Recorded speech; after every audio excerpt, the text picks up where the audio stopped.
Muito bem, meus irmãos, nós vamos dar início então à nossa escola bíblica dominical desse domingo 24 de março de 2024.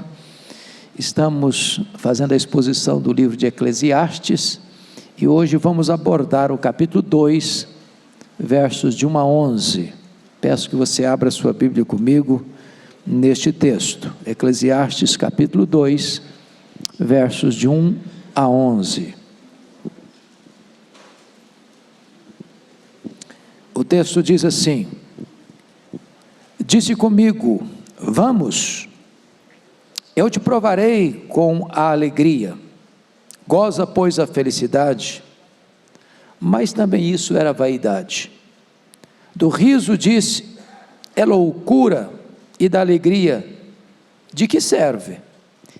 Resolvi no meu coração dar-me ao vinho, regendo-me contudo pela sabedoria, e entregar-me à loucura, até ver o que melhor seria que fizesse os filhos dos homens debaixo do céu, durante os poucos dias da sua vida.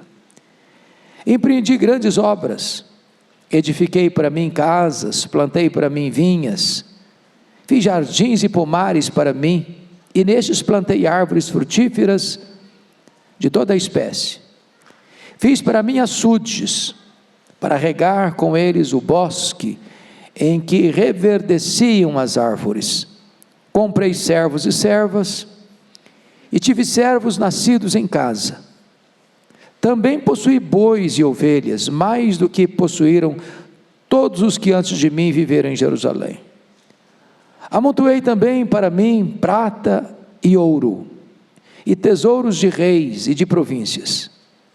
Provi-me de cantores e cantoras, e das delícias dos filhos dos homens, mulheres e mulheres. Empreendi-me, ou melhor, engrandeci-me, e sobrepujei a todos os que viveram antes de mim em Jerusalém. Perseverou também comigo a minha sabedoria.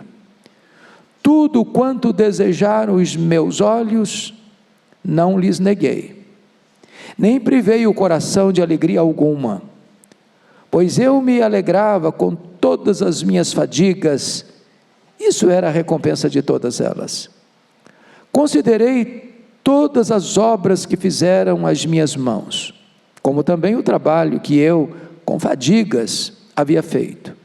E eis que tudo era vaidade e correr atrás do vento, e nenhum proveito havia debaixo do sol. Bom, eu quero pensar com vocês nesse texto sobre o tema, onde eu posso encontrar a felicidade. Salomão foi o escritor deste livro, e Salomão escreveu este livro já no final da sua vida.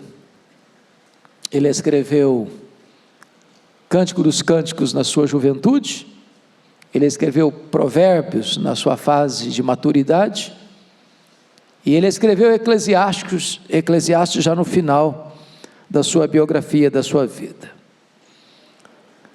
Este livro é considerado o livro mais difícil da Bíblia, mais polêmico da Bíblia. Alguém chegou a dizer que ele estava desgostoso com a vida quando escreveu, que é um livro pessimista. Os críticos da Bíblia admiram e gostam muito do livro, acham certamente que é o livro mais filosófico da Bíblia. E aqui está este rei, que alcança o apogeu da glória, da riqueza, da fama, do sucesso, por providência divina. O seu pai foi um guerreiro, passou praticamente toda a vida dele em guerras, e conseguiu formar um grande império. Mas Salomão não, foi o cara da paz, as fronteiras tranquilas, nenhum grande império mundial ameaçando Israel, e ele vivendo no fausto, no luxo, na riqueza. É bem verdade que quem pagava a conta era o povo. É sempre assim, não é verdade? Onde você encontra um rei, uma corte, nadando em conforto, com fausto, com luxo, Alguém paga a conta. Não tem um ditado popular que não tem almoço de graça? Pois bem, é isso. Bom, ele está aqui agora, nas buscas da sua alma, à procura da verdadeira felicidade. E é curioso que ele procura felicidade em coisas até legítimas em si mesmas.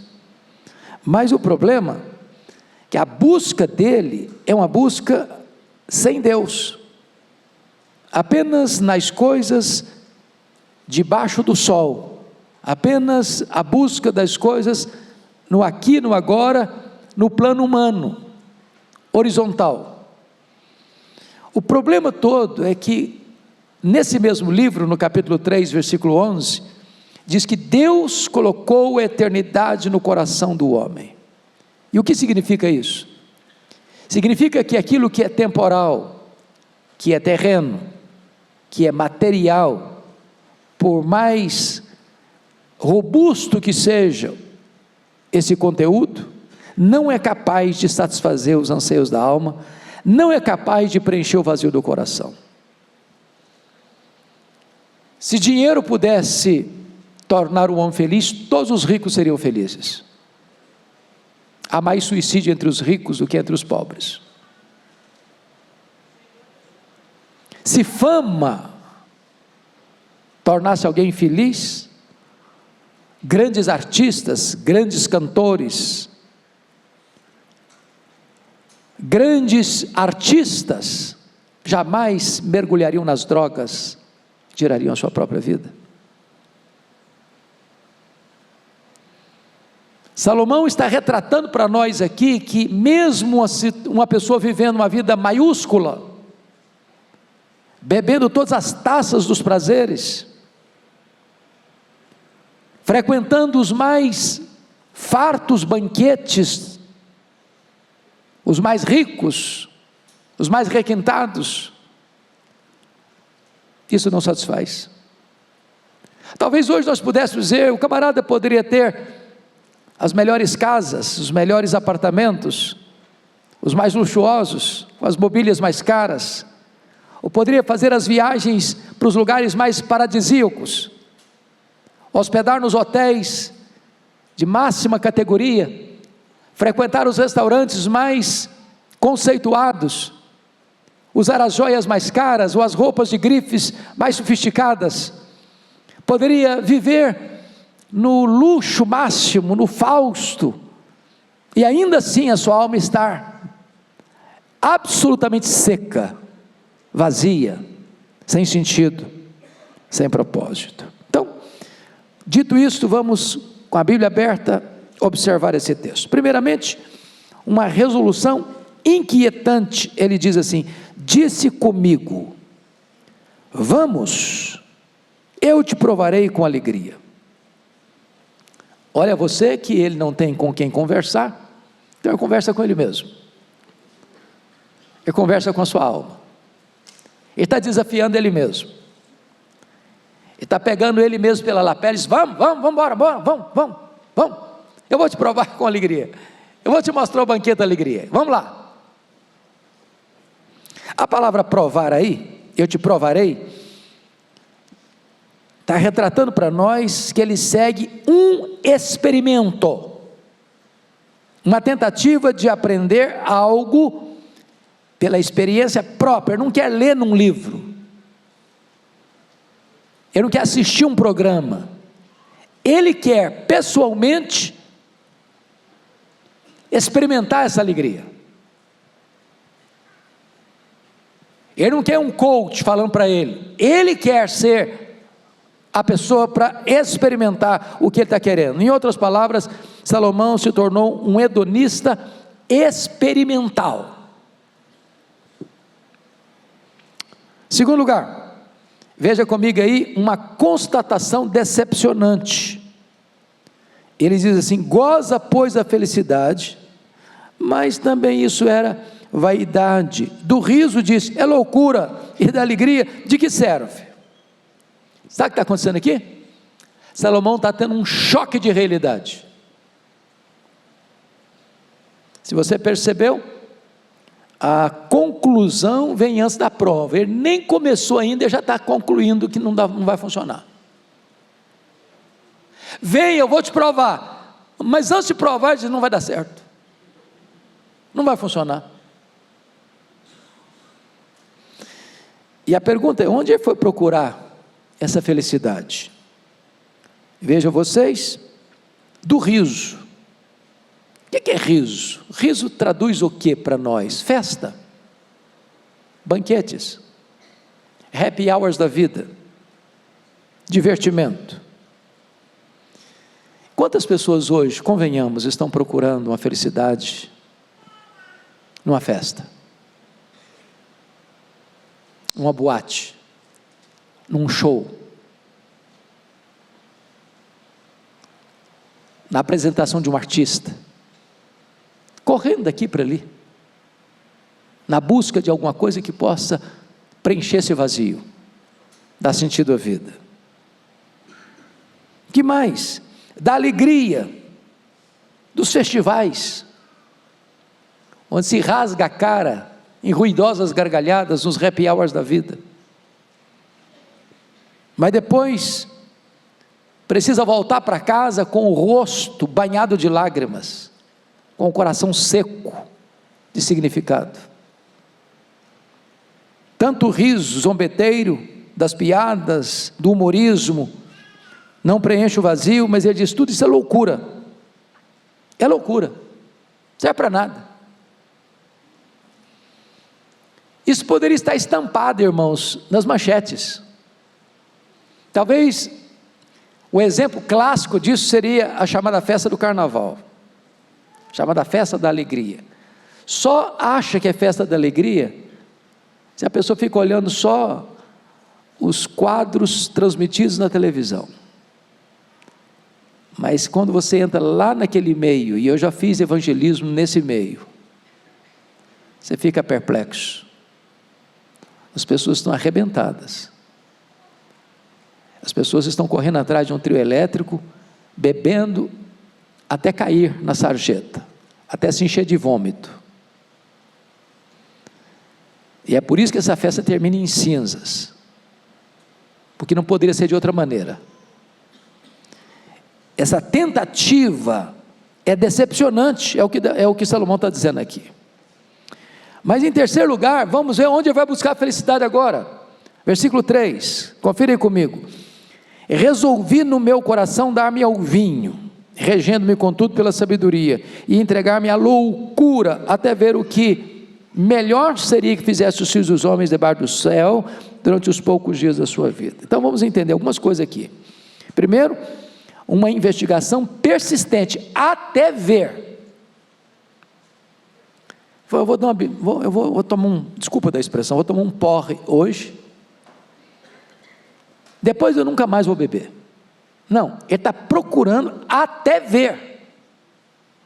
Ele vai continuar, ele vai insistir, ele quer experimentar, e ele tem uma área delimitada, debaixo do céu, debaixo do céu. Então, eu vou fundo, eu vou experimentar nesse limite aqui, debaixo do céu.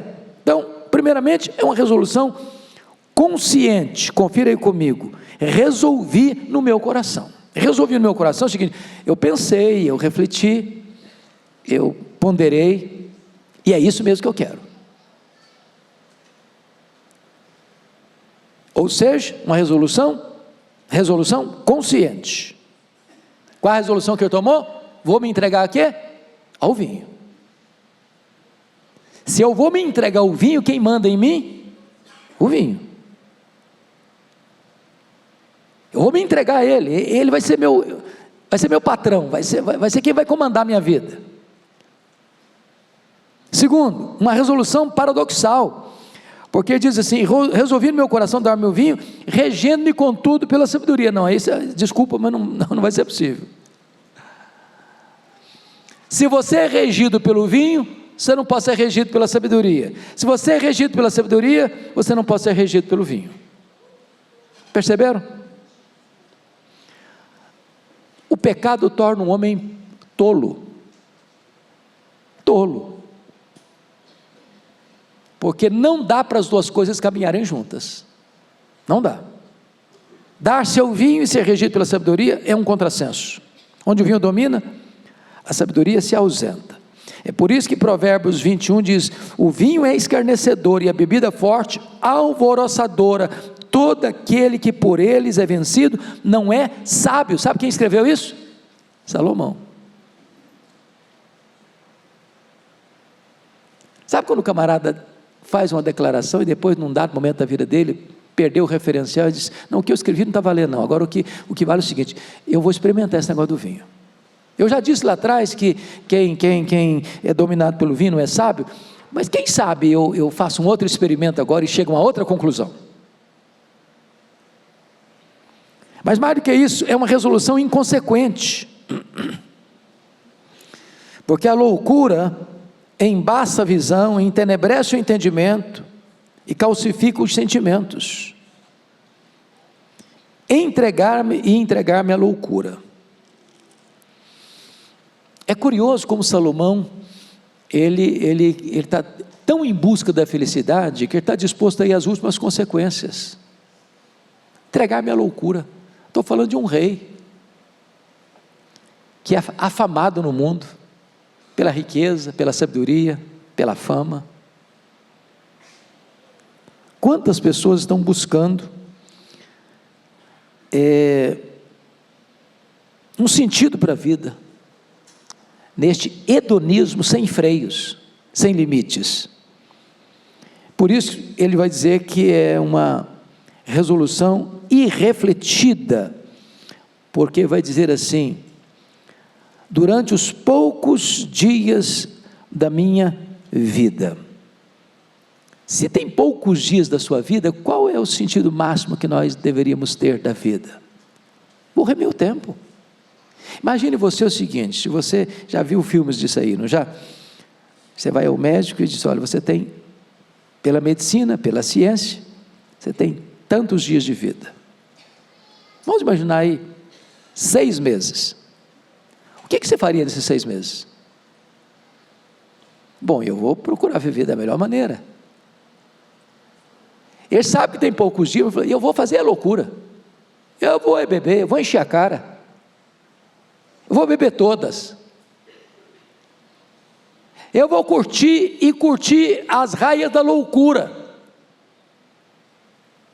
O que esse homem está procurando? Felicidade. Agora, irmãos, para um pouquinho aqui. Dê uma olhadinha na janela, para fora. Veja São Paulo, veja Rio, veja Brasília, veja Tóquio, veja Paris, veja Londres, veja Nova York, veja aí. O que as pessoas estão procurando? Onde as pessoas estão indo? Para onde as multidões estão caminhando? O que elas estão buscando? Os estádios estão lotados, as boates estão lotadas, as casas de shows estão lotadas. O que as pessoas estão procurando? O que elas estão buscando? Elas estão procurando exatamente algo que possa mitigar essa fome, atender esse reclamo da alma. Eu quero ser feliz, eu quero ser feliz, eu quero ser feliz, eu quero ser feliz. Onde ela está? Em que endereço eu a encontro? Qual o sentido dessa felicidade? Eu preciso dela, eu quero a ela, eu busco essa felicidade. Onde eu acho? É isso que as pessoas estão fazendo até hoje, depois de 3.000 anos.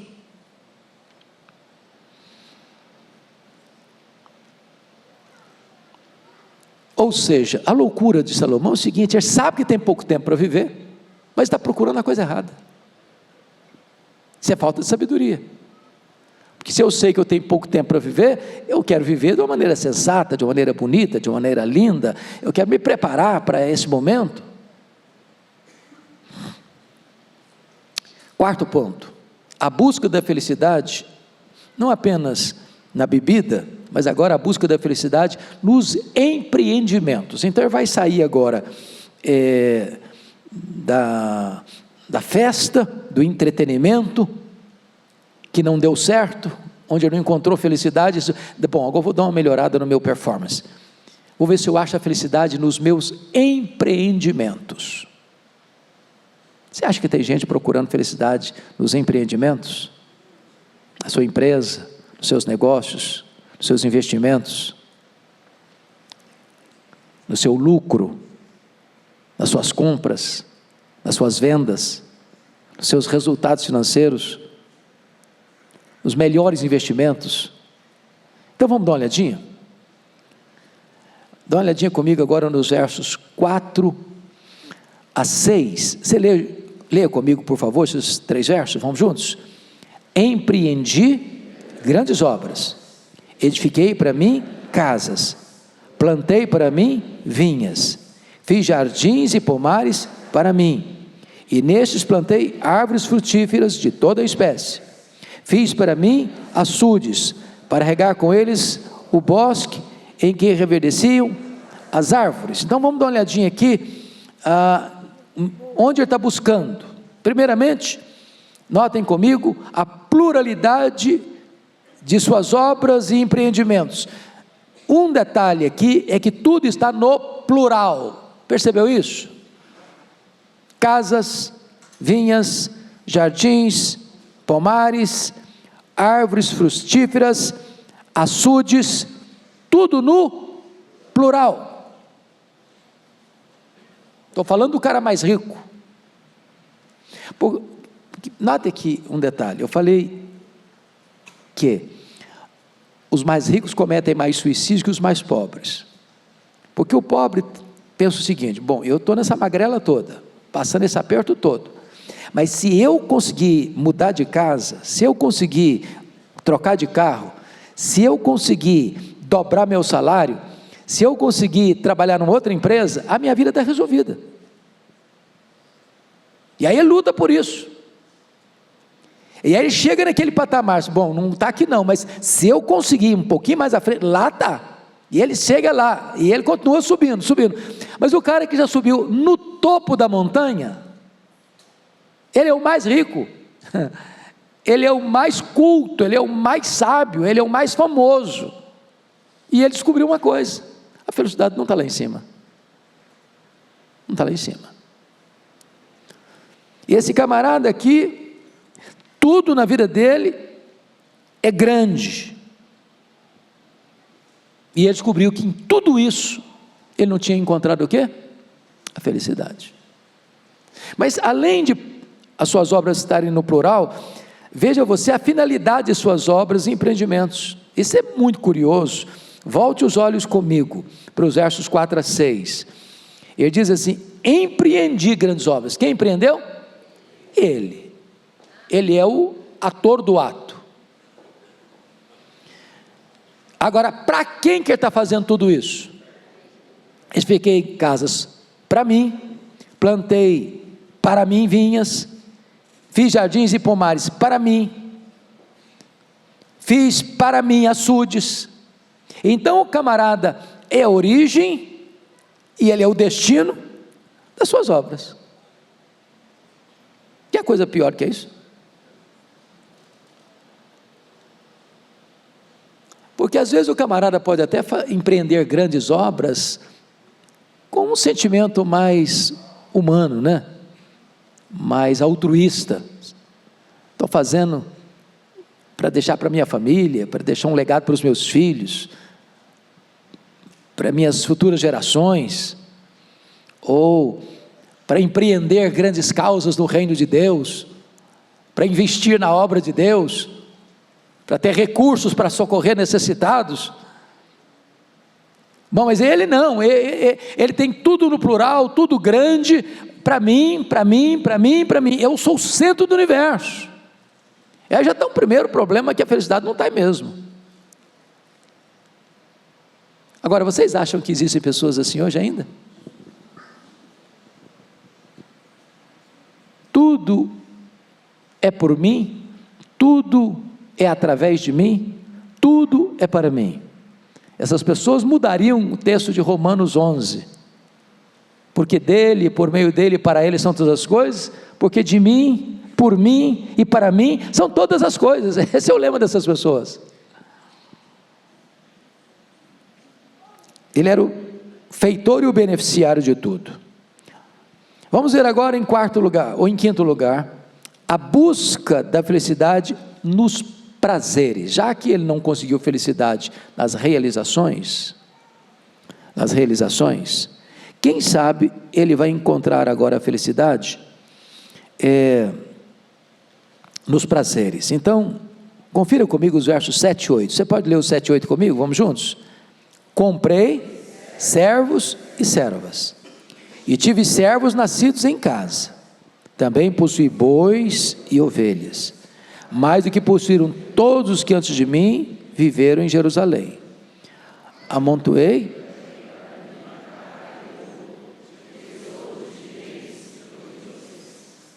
vi-me de cantores e cantoras, e das delícias dos filhos dos homens, mulheres e mulheres.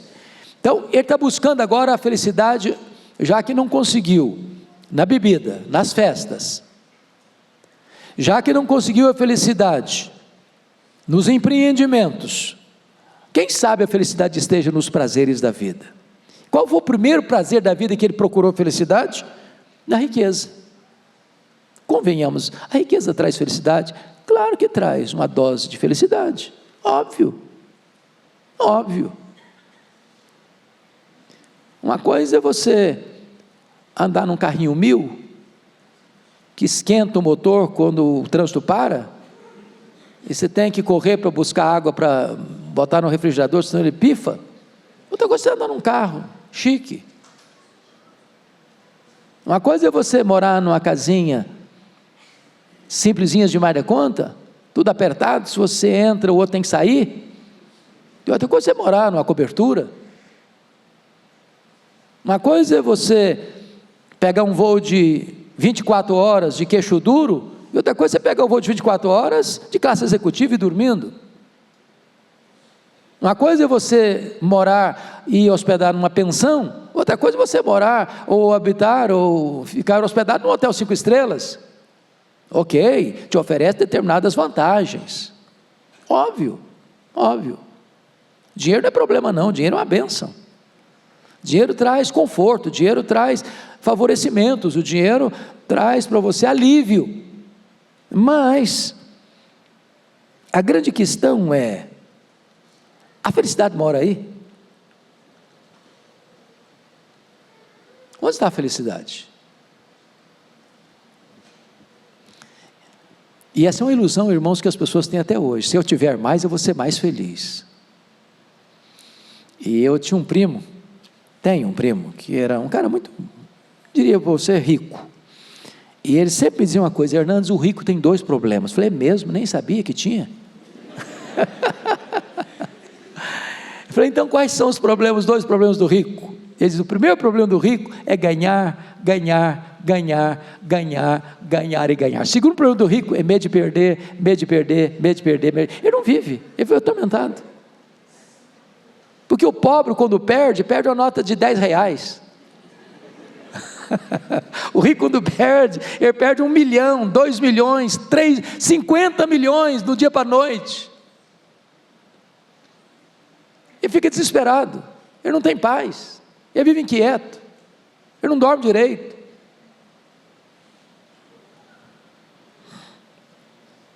Agora, dá uma olhadinha comigo no 1 Reis 4, para a gente dar uma olhadinha como é que esse camarada era mesmo.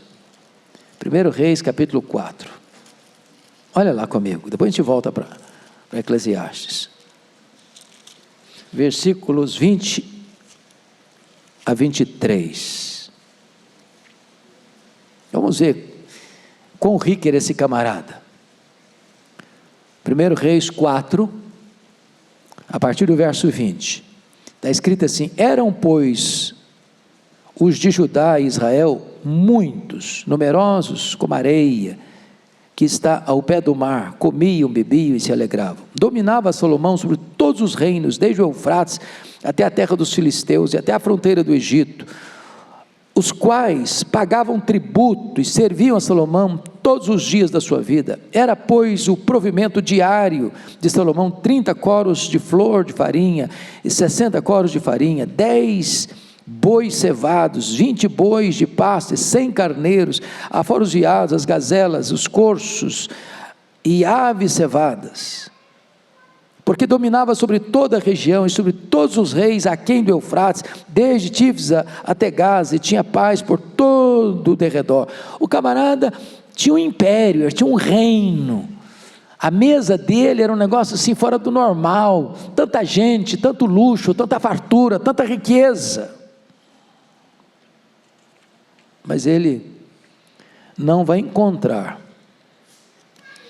a felicidade. Lá em 1 Crônicas, tem um dado interessantíssimo, que eu vou ler para vocês, no capítulo 29, no versículo 3. Olha, só o que Davi deixou de herança, né?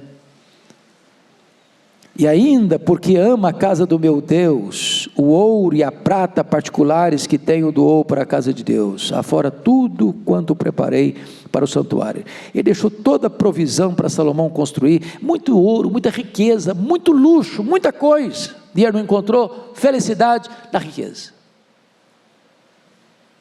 Não encontra. Não encontra.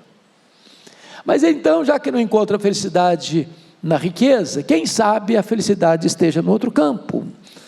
O prazer ele vai encontrar agora onde? Vai tentar encontrar na música. Volta para lá em Eclesiastes comigo, por gentileza. E olhe comigo o versículo 8. Versículo 8. Amontoei. Não, isso aqui é a riqueza dele, né? Ele está dizendo aí: comprei servos e servas, possuí bois, ovelhas, marquei todos antes de mim, amontoei também para mim prata, ouro, tesouros de reis, de províncias. E agora ele vai dizer assim: provi-me de cantores e cantoras. O que ele está querendo dizer com isso? Quem sabe a felicidade esteja em eu promover todo dia no palácio um show particular. Ele tem dinheiro, ele contrata os melhores músicos, os melhores compositores, os melhores instrumentistas. As noites dele vão ser regadas a vinho, a festas, a banquetes, e eu vou curtir a melhor música, os melhores álbuns, os melhores artistas. Ou seja, a minha vida vai ser uma sucessão de shows particulares. Eu não vou aos cantores, eu vou trazer os cantores, eles vão trabalhar para mim, e ele vive nessa corrida da boa música, do vinho, do banquete, de cantores, de cantoras, contratados para fazer seus shows particulares, por uma vida altamente hedonista. A busca de quê? De felicidade.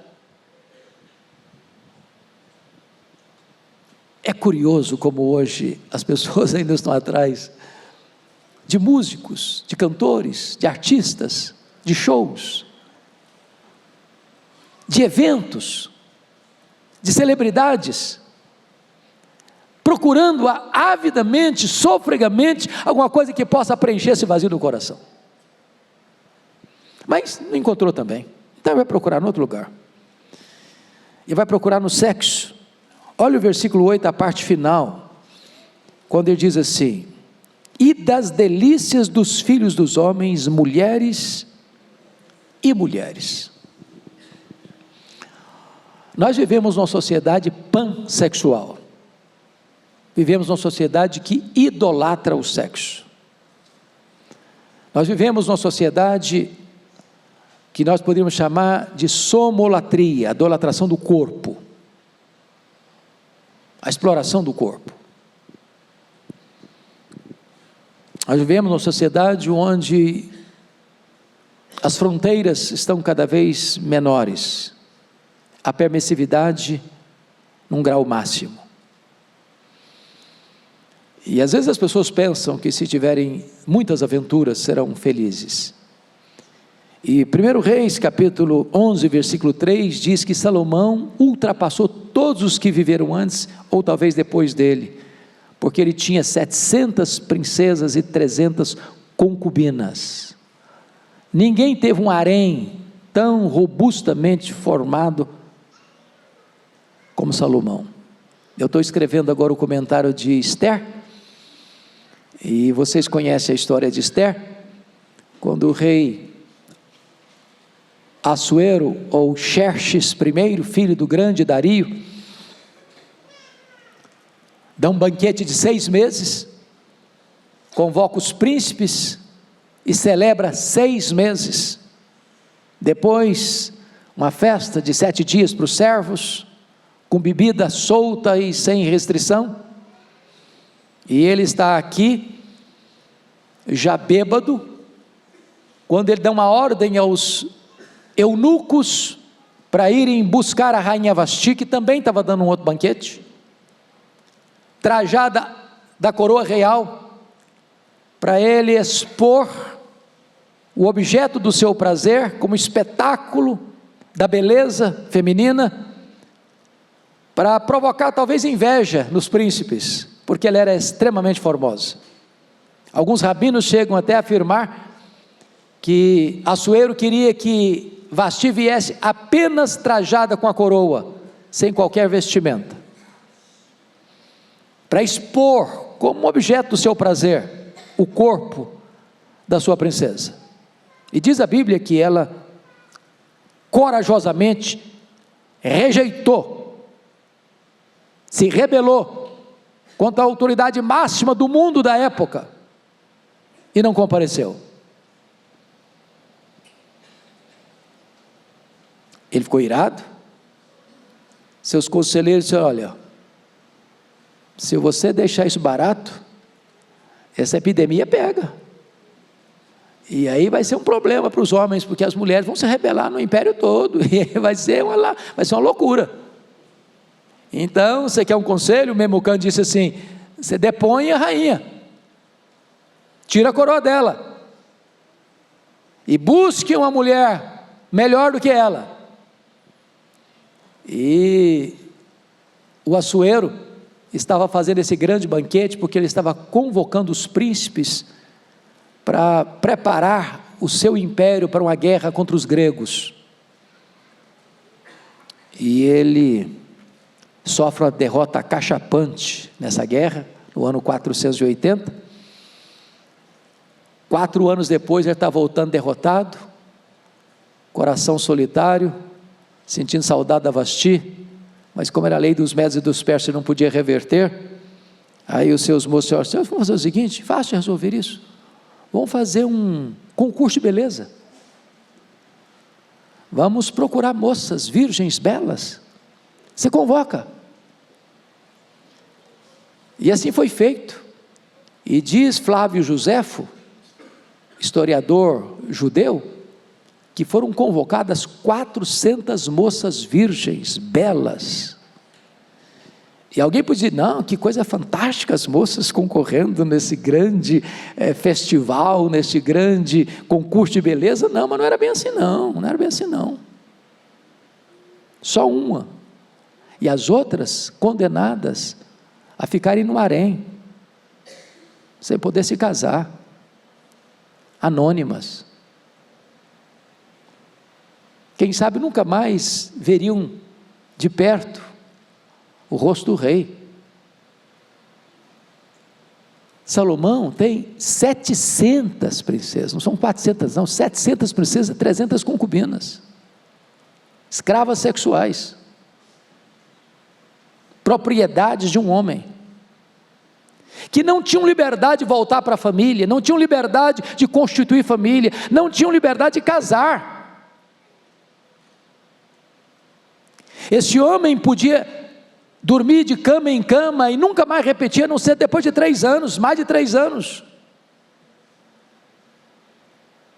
E ele vai dizer que dentre 1000 mulheres ele encontrou uma. A frustração não era que as mulheres eram problemáticas, não, o problema não eram as mulheres, era ele, Irmãos amados, esse texto de Eclesiastes é um texto atualíssimo para a nossa geração, porque todo dia a mídia, a grande mídia está despejando na mente das pessoas: curtir todas, aproveitar todas, não se restrinja, não negue a você mesmo o que você quer, Vá para a cama com quantos ou com quantas você puder. E Salomão não encontra no sexo, apesar de viver no superlativo, o que ele está procurando, que é a felicidade. Com isso você não está afirmando que o sexo não possa dar prazer, ou que momentaneamente a pessoa não possa ter prazer, mas e depois? E o preço? A que custo? Bom, já procurou felicidade na bebida, não encontrou, nas festas não encontrou, nas realizações não encontrou, na riqueza não encontrou, na música não encontrou, no sexo não encontrou. Será onde está a felicidade? Onde ela mora? Ele vai procurar ainda a felicidade na fama.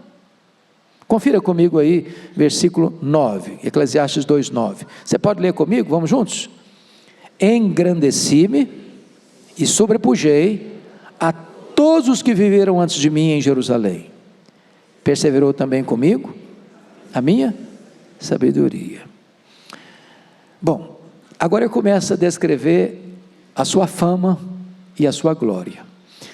O que é curioso no texto, que ele diz que sobrepujou-se a alguns, a maioria, a todos. Então ele é top 1 da fama. Tem ninguém acima dele, debaixo do sol. Então, se fama pudesse dar sentido para a vida e felicidade, ele seria o top 1, o primeiro classificado. Mas a felicidade também não estava lá. Engrandeci-me, sobrepujei a todos os que viveram antes de mim. Ninguém foi igual a mim, ninguém chegou ao meu patamar, ninguém tinha o meu currículo, ninguém tinha o meu performance. Ele tornou-se um fenômeno dentro e fora da nação. Agora preste atenção numa coisa, olha a distorção dos fatos. Você que conhece a história de Salomão, quem engrandeceu Salomão? Quem? Deus. Quem engrandeceu Salomão foi Deus. E você conhece a história. Começou bem. E ele orou a Deus. E Deus pode pedir o que você quiser, Salomão. O que é que ele pediu para Deus? Sabedoria. O que é que Deus deu para ele? Sabedoria e riqueza, e fama, e glória, como a ninguém antes, como a ninguém depois. Mas o que ele está escrevendo aqui no versículo 9? Pode ler de novo? Engrandeci-me. Esse é um problema, não é não? E aqui tem um risco para você e para mim. Cuidado, cuidado, porque você pode achar que o que Deus deu para você, foi você quem conquistou. Por que você está na posição que está hoje? Não, porque eu estudei, não, porque eu me preparei, não, porque eu sou isso, não, porque eu sou aquilo, porque eu sou inteligente, porque eu sou esperto. Por que você enriqueceu? Não, porque eu sei fazer negócio, eu sei ganhar, eu sei comprar, eu sei vender, eu sei ter lucro. Por que eu estou nesse cargo, nessa empresa? Não, porque eu sou melhor que os meus concorrentes. Por que eu cheguei a esse patamar? Não, porque eu sou... Calma, calma. Cuidado, cuidado. Eu me engrandeci. Quando você bota o eu na frente, dá tudo errado. Tudo errado. Agora, veja você a loucura. Porque eu me engrandeci, me sobrepujei. O que é que ele diz mais no verso de número 9? Perseverou também comigo a minha? Será que perseverou mesmo?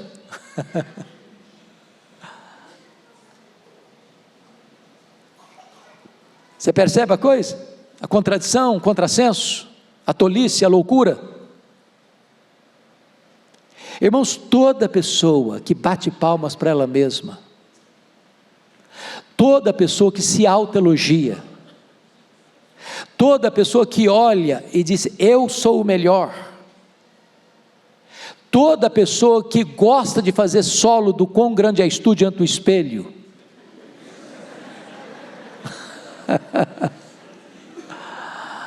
Não é sábio, é tolo. É tolo. É tolo. Conservou nada, Salomão, a sabedoria. Você está com nada, cara. Você está equivocado. Você está embriagado com o seu sucesso. Você está anestesiado com a sua fama. Você não entendeu nada. Mas, sétimo lugar, ele vai buscar a felicidade de maneira egocêntrica. Olha o verso 10, leia comigo 10, por favor. Tudo quanto desejaram os meus olhos, não lhes neguei, nem privei o coração de alegria alguma, pois eu me alegrava com todas as minhas fadigas, isso era a recompensa de todas elas. Bom, eu não sei quanto a você, mas eu não consigo aplicar isso para mim. Eu não posso dizer para você que tudo que eu desejei, os meus olhos viram, que gostaram, que eu consegui. De vez em quando eu passo ali na Bandeirantes, eu vejo uns barcos chique, bonitão assim. Um dia eu posto um barco desse aí, eu vou dar umas viagens legal. Eu olho, vejo, acho bonito, mas não é para o meu bico. Entendeu? Não é para o meu bico. Não, Salomão era, você passou ali, viu o barco, esse barco é bonitão, vou comprar o melhor também, o mais caro. Parou numa loja de carro mais bonito, mais caro, falei, esse aí que eu quero. Cheque à vista, pronto, está pago. Construiu o prédio mais bonito de São Paulo, eu quero a cobertura, paga à vista. Tudo que o coração desejou, ele comprou. Deu. Tudo que o coração dele desejou, atendeu. Pensa num cara para frente.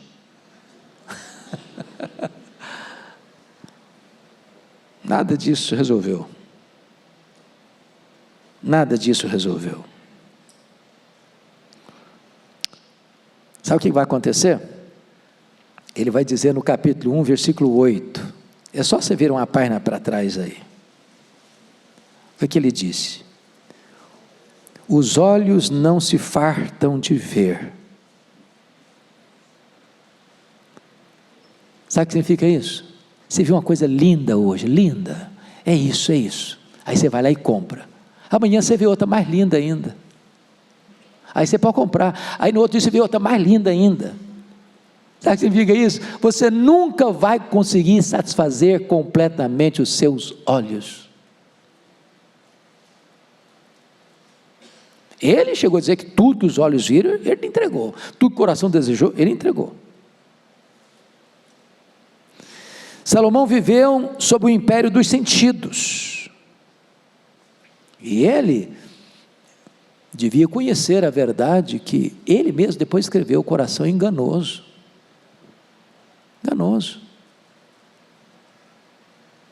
ou você duvida disso?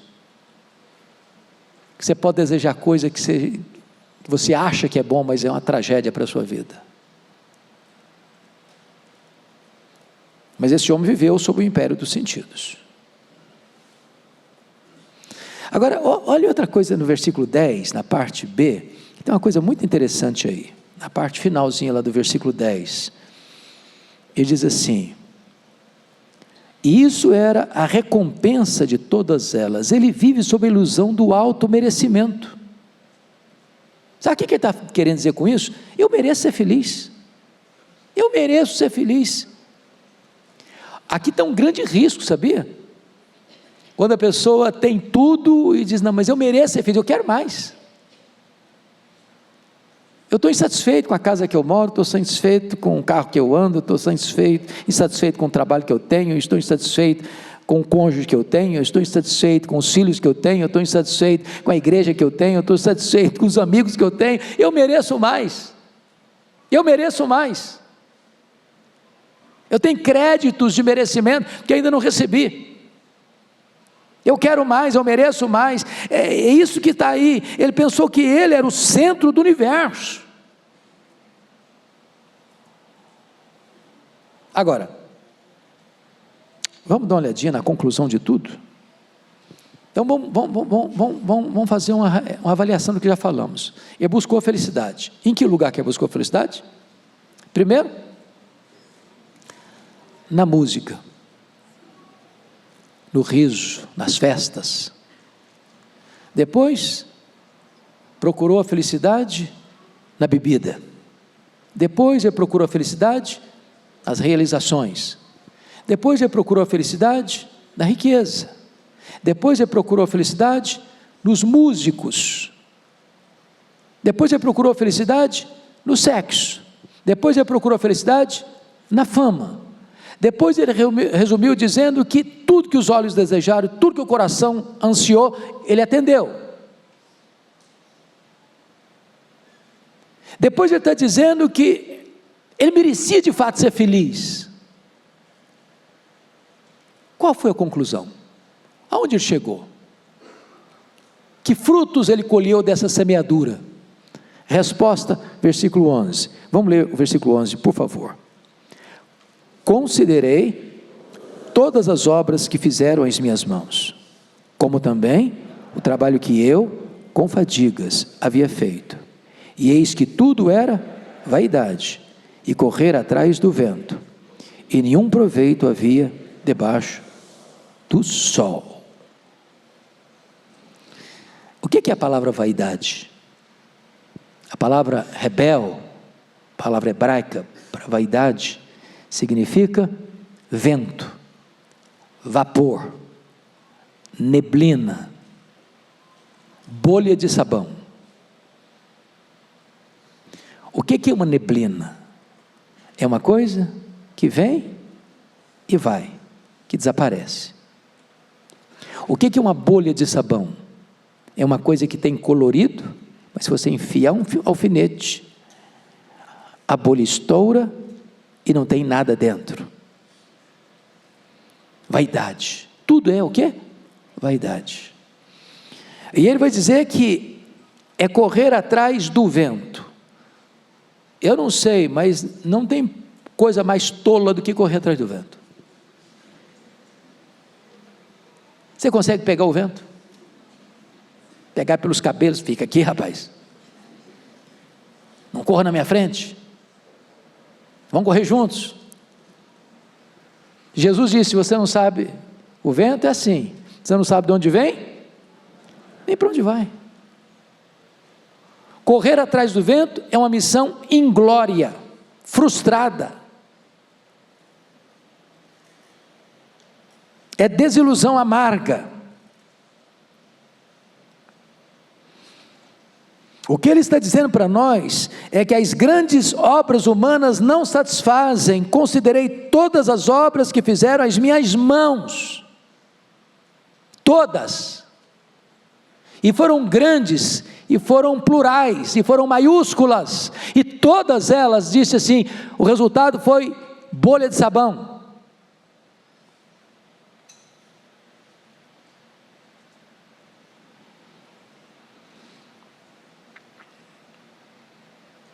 Agora,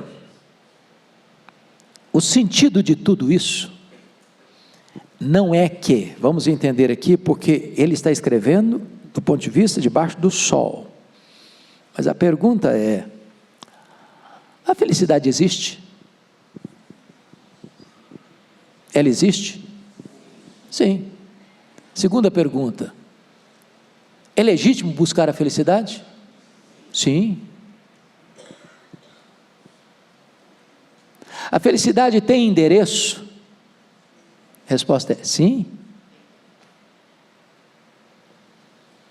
É possível ser feliz? E a resposta é sim.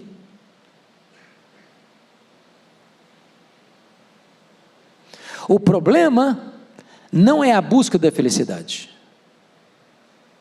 O problema é buscar a felicidade debaixo do sol. Apenas num plano humano, terreno, horizontal. Eu aprecio muito a obra do Dr. John Piper, quando ele diz que o problema do homem não é a busca da felicidade, não é o hedonismo, não é. Não é. Deus criou o homem para ser feliz, sim. Às vezes eu vejo alguns autores dizendo o seguinte: o propósito de Deus para a sua vida é você ser santo e não você ser feliz. Eu não tenho dúvidas de que o propósito de Deus é que você e eu sejamos santos. A Bíblia diz: sede santos, porque eu sou santo. Mas não é verdade que o propósito de Deus para você não é que você seja feliz. Não é verdade.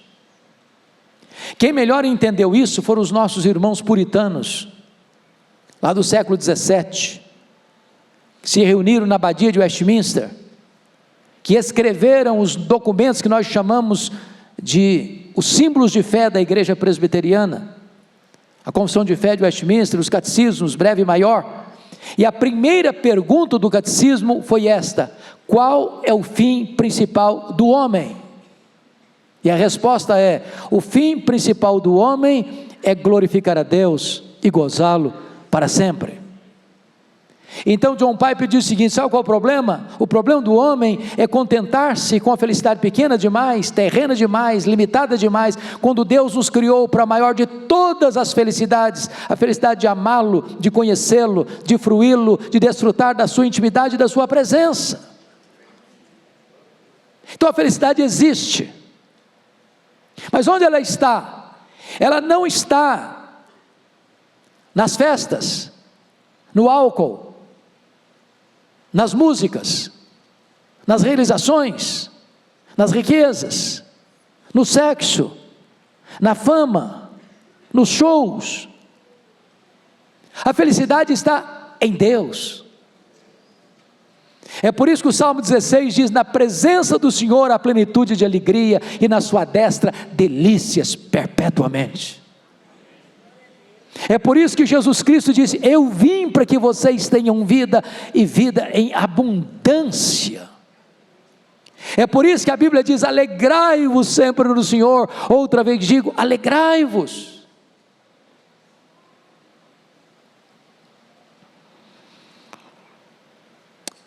Em outras palavras, se o riso zombeteiro dos happy hours da vida carregam em si uma tristeza crônica, o riso verdadeiro é dádiva de Deus.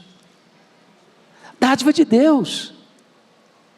Se o vinho em si mesmo não pode trazer para você alegria, o vinho de Deus é símbolo de alegria, de festa. Se a nossa casa em si não pode trazer alegria, pelo tamanho dela, pelo conforto dela, pelo requinte dela, a nossa casa pode ser fonte de bênção para nós e para outras pessoas. Se o nosso trabalho, por mais bonito ou prestigiado que ele seja, não pode satisfazer o vazio do meu coração, esse trabalho pode ser uma bênção para mim, para eu ter o meu sustento, o sustento da minha casa, e para que eu tenha renda e condições de socorrer os necessitados. Se o sexo, por mais abundante que seja, por mais variado que seja, não pode preencher esse vazio, a Bíblia diz que o sexo, dentro da bênção do relacionamento conjugal, é fonte de prazer, de alegria e de bênção para o casal. Então, pare de buscar a felicidade em coisas, porque a felicidade tem nome, ela tem endereço. A felicidade é Jesus. É Jesus, é Jesus, é só Jesus. Sem Jesus, você pode ter tudo, mas não tem nada. Com Jesus, ainda que você esteja desprovido de muita coisa, você tem tudo. Você tem a própria vida eterna. Que Deus nos abençoe, meus irmãos. Eu imagino que esse texto deveria estar estampado nos nossos jornais, nos nossos periódicos, deveria estar sendo transmitido nos canais de televisão. Se a nossa sociedade pudesse compreender isso, se o homem pudesse compreender isso, quantas buscas inglórias, Quantas corridas sem propósito, quantas aventuras frustradas, quantas taças dos prazeres sorvidas até a última gota, cujo sabor é amargo. E Jesus está oferecendo vida, e vida em abundância. Ele está dizendo: se você tem sede, vem a mim e beba. Quem crer em mim, como diz a Escritura, do seu interior fluirão rios de água viva. Vamos ficar em pé e vamos orar.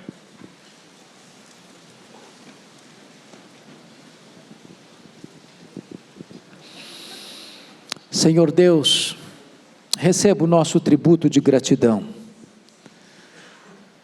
pela Tua palavra, que nos instrui, que nos alerta, que nos aconselha, que nos adverte.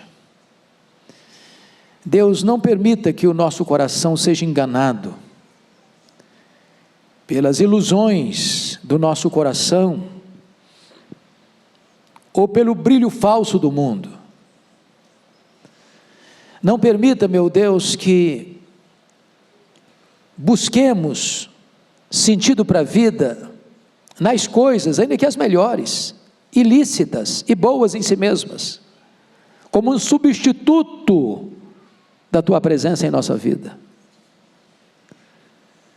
Salomão experimentou tantas coisas, em si boas, mas que desprovidas da Tua presença, da essência da Tua pessoa, o que ele encontrou foi só frustração.